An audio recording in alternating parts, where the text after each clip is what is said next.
Hey guys, welcome back to haunting India. और आज के इस वीडियो में हम बात करने वाले हैं एक British horror movie the other side of the door के बारे में।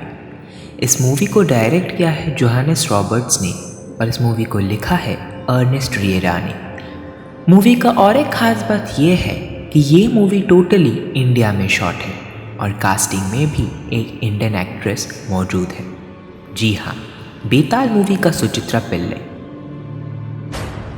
वीडियो शुरू करने से पहले हमारे चैनल द हॉन्टिंग इंडिया को सब्सक्राइब कीजिए और पास में जो घंटा है उसे दबाना मत भूलिएगा। तो चलिए वीडियो को शुरू करते हैं और वीडियो के एंड में हम जानने वाले हैं इस मूवी के बारे में कुछ खास बातें जो कि आपको चौंका देगा। तो चलिए कुछ डरावना सुनते हैं। मूवी का शुरुआत होता है एक कपल मारिया और माइकल से। मारिया कहता है कि वो प्रेग्नेंट है और ये सब वो सपने में देखती है अपने पास्ट की। दरअसल मारिया और माइकल का एक बेटा ओलिवर और एक बेटी लूसी है। पर एक ब्रिज कोलैप्स के बाद मारिया का कार पानी में डूबने के कारण वो लोग डूब जाते हैं। पर मारिया कुछ भी करके लूसी को लेके बाहर आ जाती है और ओलिवर को वहाँ ही कार के अंदर पानी में छोड़ देती है क्योंकि उसकी पैर कार के सीट में फंस गया था।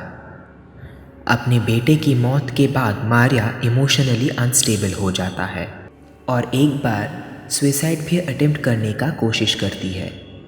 मारिया का कहना यह है कि उसके बेटे की मौत के कारण वो ही है। हॉस्पिटल में पीकी उन लोगों का हाउसकीपर मारिया को देखभाल करती है। वही पीकी यानी सुचित्रा पिल्ले मारिया को ये कहती है कि अगर वो उसे अपने बेटे से एक बार लास्ट टाइम मुलाकात करवा दे तो कैसा होगा। ये सुन के मारिया चौंक जाती है। तब पीकी कहती है कि उसने भी अपनी बेटी को 11 साल में खो दिया था।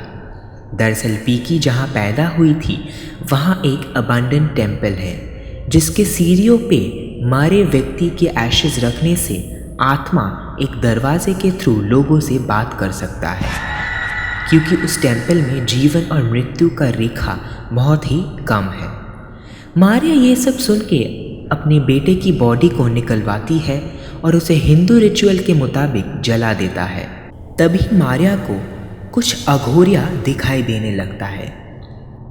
पीकी उसे कहता है कि ये अघोरी मरे हुए लोगों के लाशों को खा के जीवित रहता है। फिर ओलिवर के एशेस को लेके वो उस टेम्पल पे पहुंच जाती है।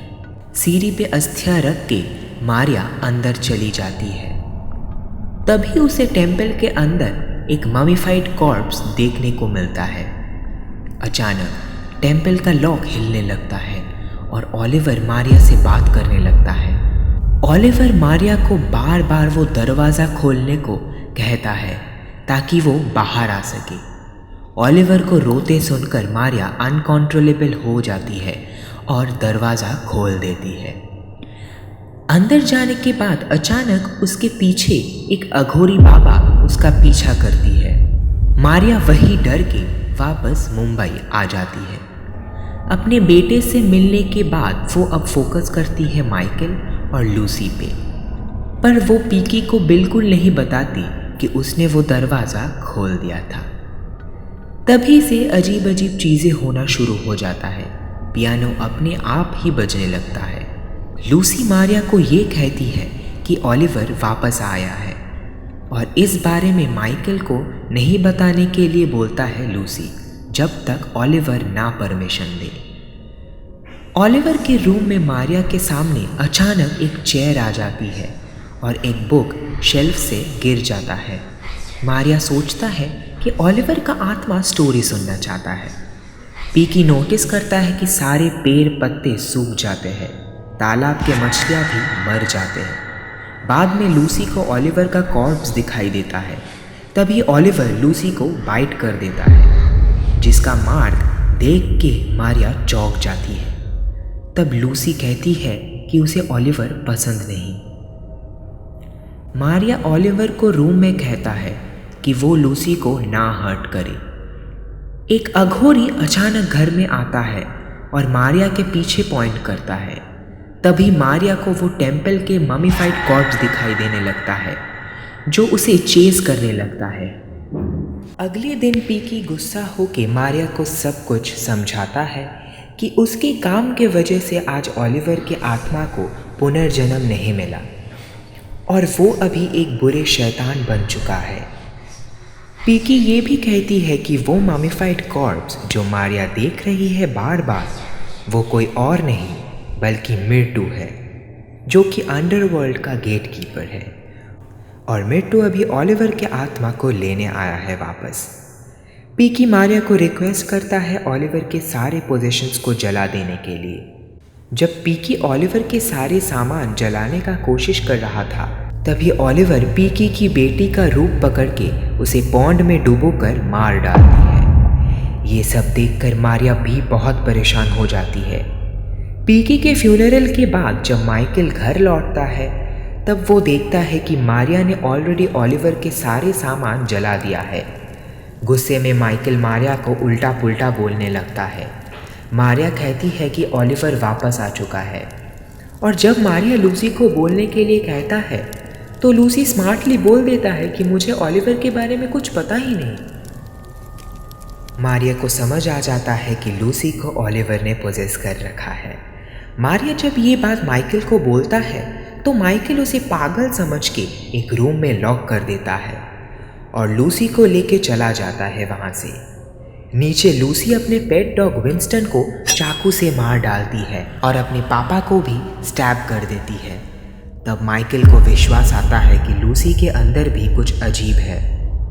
ऊपर मारिया दरवाज़ा तोड़ के ओलिवर के रूम में चला जाता है। वहाँ कुछ अघोरी मिलके लूसी के ऊपर कुछ मंत्र पढ़ रहे थे, क्योंकि वो लोग लूसी के बॉडी से ओलिवर के आत्मा को बाहर नहीं निकल सकते हैं, इसीलिए वो लोग लूसी को मारने का सोच रहे थे। हाउएवर माइकल उन अघोरियों को स्टॉप कर देता है और मारिया लूसी की बॉडी को पकड़ के बोलता है कि ओलिवर को जाना होगा वापस। तभी लूसी की बॉडी ओलिवर में बदल जाता है और ओलिवर बोलता है कि उसे जाने में डर लग रहा है। तभी मारिया ओलिवर को कहता है कि वो भी उसके साथ जाएगी। अचानक लूसी की बॉडी छोड़कर मारिया की बॉडी में घुस जाता है ओलिवर का आत्मा। अघोरी मारिया को स्टैब कर देता है और मारिया वही सेंसलेस होके गिर जाती है। मारिया का आँख खुलती है उसी रूम में, पर रूम में है सिर्फ मिर्टू।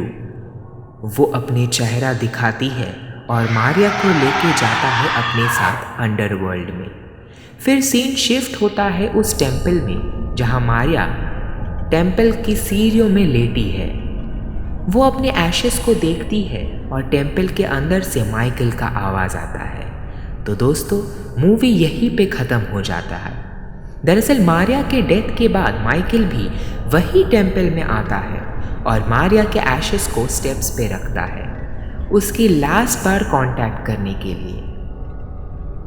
इससे डायरेक्टर हमें एक अनजान हिंट दे देता है कि इस मूवी का भी सीक्वल बनने वाला है, क्योंकि इसके बाद माइकल क्या किया और उसकी बेटी का क्या हुआ वो सब अनजान है। आशा करता हूँ मेरा एक्सप्लेनेशन आपको अच्छा लगा तो कमेंट सेक्शन में ज़रूर बताइएगा। ऐसे नए हॉरर एक्सप्लेनेशंस के बारे में सुनने के लिए हमारे चैनल हॉन्टिंग इंडिया को सब्सक्राइब करें और पास में रखे बेल आइकन को दबा दें। तब तक के लिए bye bye. Stay happy and stay haunted.